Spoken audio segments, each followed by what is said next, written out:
You know what hurts the most? It's not strangers turning against you. It's your own blood throwing you out like you're trash. And all because of a lie my brother's wife whispered into their ears. That lie destroyed everything I had built with my family over the years. And what broke me more than the lie itself was how quickly they believed it. I'm 38 now. Unmarried. Some might call me quiet. I've always been the type to keep my head down and work hard.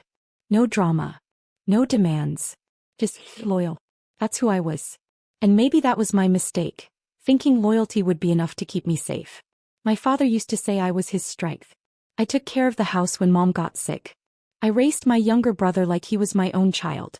Changed his diapers, taught him how to ride a bike, stayed up all night helping him with school projects. While other girls my age were going to college parties or dating, I was working 2 jobs to help pay for his tuition. I never once complained. When Dad passed away last year, it was like the ground under my feet gave way. He was the only one who truly saw me, who valued what I gave to the family. After his funeral, things changed. People got quiet. Whispers started. The will was simple. Dad left a small inheritance behind, some land just outside town and a bit of money he had saved. Nothing crazy, but enough to start something with if used wisely. I didn't think much of it. Honestly, I assumed we'd all handle it with love and respect the way Dad would have wanted. But my family had other plans. Plans that didn't include me. They never said it out loud, but I could see it in their eyes. They expected me to step aside, to do the right thing and hand everything over to my brother. After all, I'm just a woman, unmarried. What do I need land or money for, right? I brushed it off at first. Told myself I was overthinking it. Maybe grief makes people act strangely. But deep down I knew something had shifted. My mother's voice was colder. My brother, who used to run to me for everything, now barely looked me in the eye. And my sister-in-law, she always wore this little smirk around me, like she knew something I didn't. Turns out she did. And that secret would soon shatter whatever love was left in our family. I still remember the first time I met her. She walked into our home wearing confidence like perfume. Loud, sweet, impossible to ignore. Her name was Jasmine. My brother introduced her with stars in his eyes, calling her the best thing that had ever happened to him. I smiled, congratulated them, even helped plan their engagement dinner. I wanted to like her. I really did. But from the moment she stepped into our house, I felt something wasn't right. She was the kind of woman who always needed a stage. If the conversation wasn't about her, she'd find a way to twist it. At first, I thought maybe she just needed time to adjust. After all, joining a new family isn't easy. But what I didn't know was that she had already decided I was her competition. She didn't like how close I was with my brother. She didn't like how Mom still relied on me for most things. And she certainly didn't like that people respected me. So slowly she began to chip away at that respect. Quietly, cleverly, and most of all, convincingly. It started small. My mother would say things like, "Jasmine told me you left the kitchen in a mess yesterday. But I hadn't even been home that day." Or, "Don't raise your voice like that again," even though I hadn't. I'd blink confused and say, "I didn't do that, Mom," only to be met with narrowed eyes. Silence. Doubt. And Jasmine would be standing in the corner, arms folded, watching me. Firking. At first, I thought maybe it was a misunderstanding. Maybe I was imagining things. But then came the more dangerous lies. One evening, my brother came home with fire in his eyes. He slammed his keys on the table and hissed, "What the hell is wrong with you?" I stood frozen, startled. "What are you talking about?" He stepped closer. "Jasmine said you tried to touch me. That you flirt with me when she's not around." I laughed out of shock. "What? Are you serious?" "She cried all night," he said. "Said you make her feel unsafe in her own home." I felt like the ground had disappeared beneath my feet. I couldn't even find the words. This wasn't just a small lie, it was character assassination. And what hurt the most was that my own brother, the boy I had raised like a son, looked at me like I was a stranger. From that day on, everything changed. My mother stopped eating with me. My brother barely spoke to me unless it was to blame or scold. The rest of the family, including aunts and uncles who used to praise my sacrifices, now kept their distance. I'd enter a room and it would go quiet. I'd sit at the dinner table and feel every pair of eyes burning into my skin. I tried defending myself. I tried talking to Jasmine directly, asking why she was doing this. She blinked at me with innocent eyes and said, "I don't know what you're talking about." Then turned around and told my mother I had threatened her. She was poisoning them slowly, drop by drop, and I was watching the people I loved most sip it willingly. And all I could do was stand there, screaming inside as everything I had built with this family turned to ashes. And yet, that wasn't even the worst part. That came later, when they decided to throw me out entirely. It was a Sunday evening. I remember because I had baked Dad's favorite cinnamon pie, something I hadn't made in months. My hands were trembling while I sliced it, nervous but hopeful. The family had invited me to a dinner gathering, and for a moment I thought maybe things were finally starting to mend. The excuse was simple: just dinner. Just family. Let's sit together like old times. That's what my uncle said when he called me. I held on to those words like a lifeline. I wore the same navy blue dress my dad had complimented once, pulled my hair back neatly, and even brought along a photo album, thinking we might laugh over old memories. I walked into the house I had helped build, carrying warmth in my heart, not knowing I was walking into a trap. Everyone was already seated. The long dining table was full. My mother, my brother, Jasmine, a few cousins, 2 uncles and their wives. Some smiled faintly when they saw me. Others avoided my eyes. I chose to ignore the tension and forced a smile as I sat quietly in my usual chair. The chair I had occupied for years. But tonight it felt cold. We had barely finished the salad when Jasmine stood up, dramatically placing her napkin on the table like she was on some kind of stage. Her voice was calm, but her eyes were dancing with fake sorrow. "I didn't want to say anything," she began, glancing around the room. "But I can't live like this anymore." My heart dropped. I knew that tone. The room went still. My mother set her fork down slowly. My brother tensed up. Everyone watched as Jasmine put on a perfect show. "She's been stealing from us," she said, turning her eyes toward me. "Cash from my purse, money from the drawer in the hallway." I caught her twice. And I didn't say anything because I thought she might be going through something. "But I think we need to face the truth. She's not stable." I stared at her, stunned. "What are you talking about?" I said, almost whispering. "She's jealous of me," Jasmine went on, ignoring me completely. "She spreads lies when no one is around, slams doors, mutters curses under her breath. I don't feel safe around her anymore." "She's not right in the head," my cousin muttered under his breath, nodding. I looked around the table in disbelief. No one was defending me. Not one person asked if this was true. Not one person questioned her. "Let me explain," I said, standing up. "Don't," my mother snapped, slamming her hand on the table. I flinched. My own mother wouldn't let me speak. "I've watched you destroy this house bit by bit," she hissed. "First you try to steal your brother's affection, then you lie and create drama, and now this? Stealing? Are you out of your mind?" "I didn't steal anything," I said, my voice trembling. "I would never." Before I could finish, she stood up and slapped me. Right across the face. In front of everyone. Gasps filled the room, but no one moved. No one came to my side. The sting on my cheek was nothing compared to the pain in my chest. "You're not welcome here anymore," my brother said coldly, rising to his feet. "Pack your things and go." I felt like my soul had left my body. My vision blurred with tears as I looked at the people I had given my life to. My family. My blood. And here they were, throwing me out like a criminal based on lies. I opened my mouth, tried to say something, anything, but my voice broke. No one cared to hear the truth. The decision had already been made. Jasmine watched with folded arms, that same little smirk playing on her lips. I walked to my room in silence. Packed a small bag. Took only what I needed. As I left, I paused at the front door, waiting, maybe for someone to stop me. Maybe for someone to say they were sorry. But the door closed behind me without a sound. And just like that, I was gone. Disgraced. Humiliated. Alone. But they had no idea that the woman they threw out that night would be the same woman they'd come begging to someday. And when they did, I wouldn't just open the door. I'd hold their entire future in my hands. After I was thrown out that night, I had nowhere to go. The house I once called home, the family I trusted, they all turned their backs on me. I felt lost, like I was drifting in a sea of loneliness. But somehow, by a small miracle, an old friend reached out. Her name was Linda. We hadn't spoken much in years, but she didn't hesitate. She offered me a place to stay, a tiny room above her small bakery. It wasn't much, but it was shelter. And in that moment, shelter was everything. I had almost no money left. The few things I owned, my jewelry, my late grandmother's necklace, a ring Dad had given me on my 18th birthday, I sold them one by one just to pay rent. Every day I woke up before dawn and worked at a small cafe downtown, serving coffee and washing dishes. It was hard work and the pay was barely enough, but it kept me going.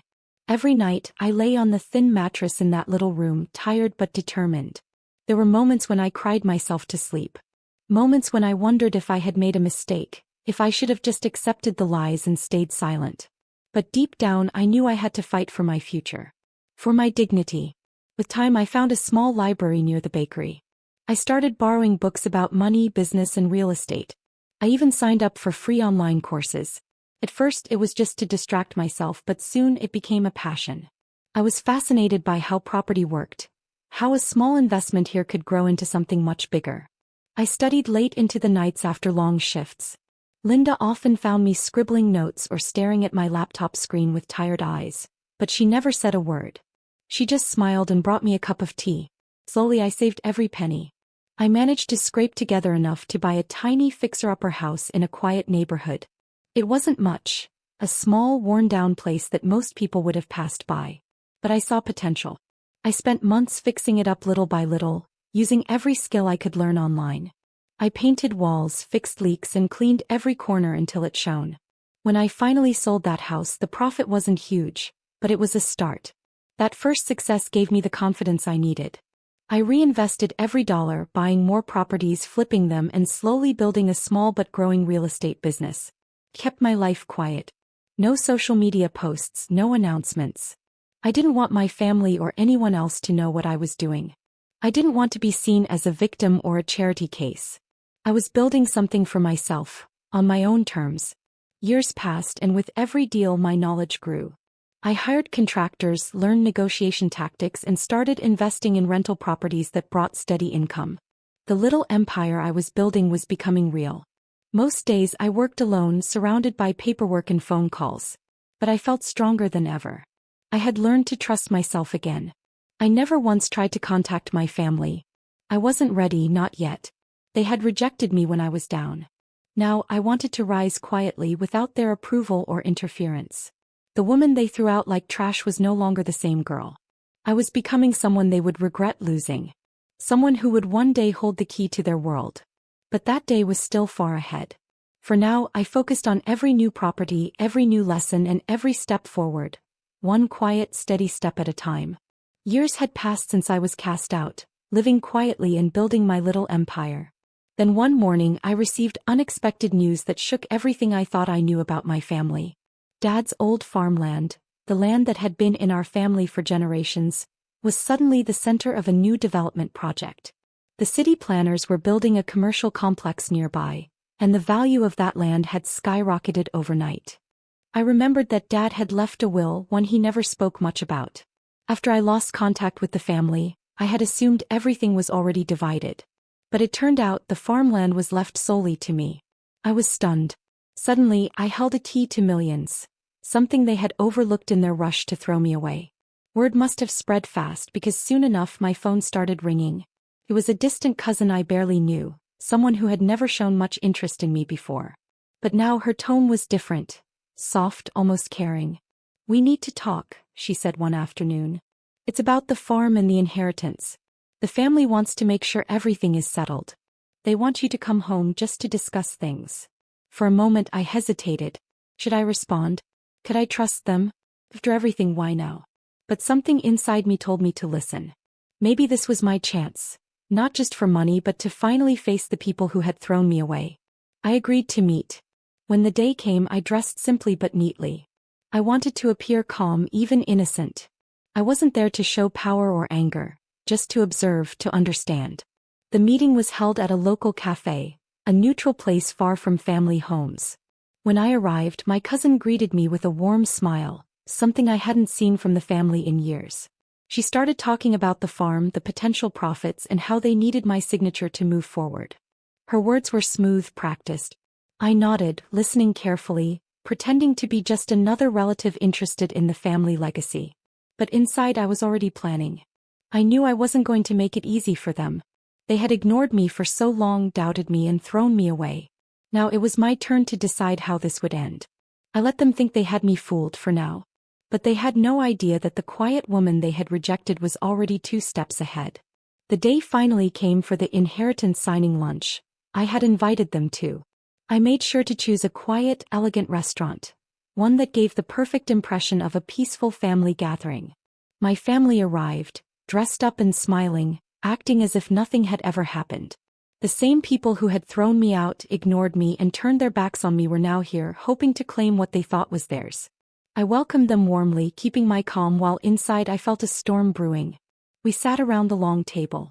The food was served, the polite small talk floated in the air, but I knew the real reason we were here. They wanted my signature, the paper that would hand over the farmland and millions to my brother and them. But I had a surprise waiting for them. After a few minutes I stood up. The room went quiet instantly, everyone's eyes fixed on me. I reached into my bag and pulled out my phone. "Before we sign anything, there's something I want everyone to hear," I said firmly, my voice steady. I played a voice recording from years ago, a secret I had kept safe until now. It was my brother's wife's voice, laughing, mocking and admitting everything she had done. She confessed to lying about me, saying I was jealous and unstable, accusing me falsely to make the family turn against me. She even laughed about how easy it was to convince everyone, how she enjoyed watching me suffer in silence. The room fell deadly silent. Faces turned pale as the words sank in. My brother's confident smirk disappeared, replaced by stutters and silence. My mother's eyes filled with tears, her hands trembling on the table. I looked around, feeling a powerful calm wash over me. "Do you still want me to sign the papers?" I asked quietly. They looked at each other, unsure how to respond. Then I dropped the final bomb. "I have already transferred the farmland, Dad's land, to a charity foundation in his name. It's a cause he believed in and now it's out of everyone's hands." Their jaws dropped. The millions they dreamed of were gone, given away without a single cent to any of them. My brother opened his mouth but no words came out. My mother broke down completely, sobbing as she realized the truth. I stood tall and said, "You threw me out based on lies. You denied me family and dignity. But I didn't just survive, I grew stronger. And now you get nothing." Their silence spoke volumes. No one could argue, no one could deny what had been done. I didn't want revenge through money. I wanted justice, respect, and truth. As I left that lunch, I felt lighter than I had in years. The family I once lost was never really mine. But now I had the peace of knowing I had the last word. They had begged me to come back and I gave them a lesson they would never forget. As I stepped away from the restaurant, I didn't look back. The stunned faces of my family stayed behind me like shadows I no longer needed to carry. For years, their lies and betrayal had weighed on me, but now that burden was finally lifted. I felt a strange kind of peace settle inside. A peace born not from revenge but from knowing I stood tall and true. Later that afternoon, I found myself driving to a quiet place just outside town. My father's grave. The small cemetery was peaceful, surrounded by tall trees swaying gently in the breeze. I carried a simple bouquet of wildflowers, the kind Dad loved when he was alive. Kneeling by the grave, I placed the flowers softly on the cool stone. I ran my fingers over the engraved letters and whispered, "Dad, I did what was right. They tried to break me but I kept going. I hope you're proud." The tears I had held back for so long finally came. But these tears were different. They were not of pain or sorrow but of release and healing. Turning to the quiet air around me, I wanted to share something with anyone who might be listening. Anyone who felt lost or hurt by those they once trusted. "They called me a disgrace," I said softly, "but I walked with grace. When they pushed me away, I didn't lose myself. And when they begged at my door, hoping for my forgiveness or my inheritance, I gave them silence in return." Family is supposed to be our greatest strength, but sometimes, the people closest to us can cause the deepest wounds. Betrayal from those you love cuts sharper than any stranger's cruelty. But I learned something important. Our worth is never defined by how others treat us. It is defined by how we rise after we fall. If there's one thing I want you to remember, it's this. Never let anyone's lies or betrayal make you forget who you truly are. Your value is inside you, unshaken by the storms of life. When people try to tear you down, stand firm, be kind to yourself and keep moving forward. I didn't need their approval or love to be whole. I found strength in my own journey, built a life on my own terms, and reclaimed my dignity. Maybe my story will remind you that even in the darkest moments, there is hope. There is power in silence, in patience, and in the quiet rebuilding of your life. And sometimes the best revenge is simply living well, standing tall, and knowing that you never lost your soul along the way. I walked away from them that day, not just physically but emotionally free. And I hope you find that freedom too.